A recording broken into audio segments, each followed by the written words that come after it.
গরিবের পেটে যে লাথি দিব তার খবর আছে, কারণ এই দেশে সবার কথা বলার অধিকার আছে। এগুলো আগে একসময় পাওয়া গেছিল, টেন্স হয়ে গেলে কেমন করছে যে রাজনীতিটা, এখন পাবলিকে ধোকা দিয়ে বোকা বানানোর দিন শেষ। তুমি রমজান মাসে এই সময় শ্রেণী খাইবা, আবার দোকানে ঢুকে যায় ভাত খাইবা, আবার ফর্দানা সরা বাইরে মুখ টাইম বুঝছো এমন ভাবে বাইরেও তাও হাত দিন ধরে ভাত খাবে। আর হ্যাঁ কিছু দেখো আজকে রুলারা ধরে গেছে, শরবতটা তো বানানো একই তাগের শরবত বানাইতে যায় ঘরে সিমার যাওয়ার দেখে মেরা দিকে মারা দিয়া বাজি গাইকার ইয়াও সিনি কইছে তুই বুঝো কেমনে রে।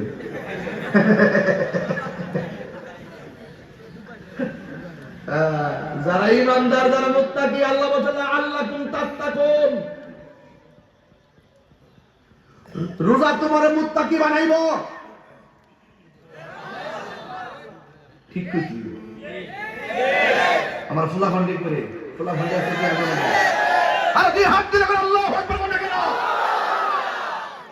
রোজা মানুষকে পরহেজগার বানাবে, রোজা মানুষকে ইমানদার বানাবে, রোজা মানুষকে মুত্তাকি বানাবে, রোজা মানুষকে আল্লাহওয়ালা বানাবে।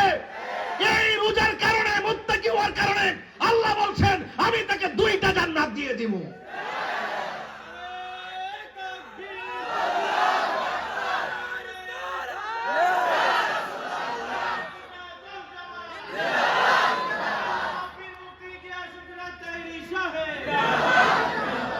কয়টা জান্নাত? রোজা রাখলে না রোজা ভাঙলে? রোজাদারের জন্য কয়টা আনন্দ?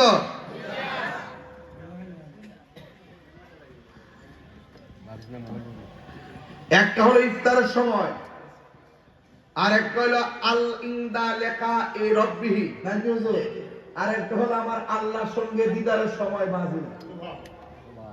হাসরের মাঠটা যেদিন কায়েম হবে, মাঠটা কি সোনারগাঁয়ের মাঠের মতো নেব? আরে কি যে কঠিন মারো, শেষ করলে হক মাইরে খাইছা চলে বুঝবা আমাদের। আল্লাহ হ্যাঁ পানি দাও। ও আচ্ছা,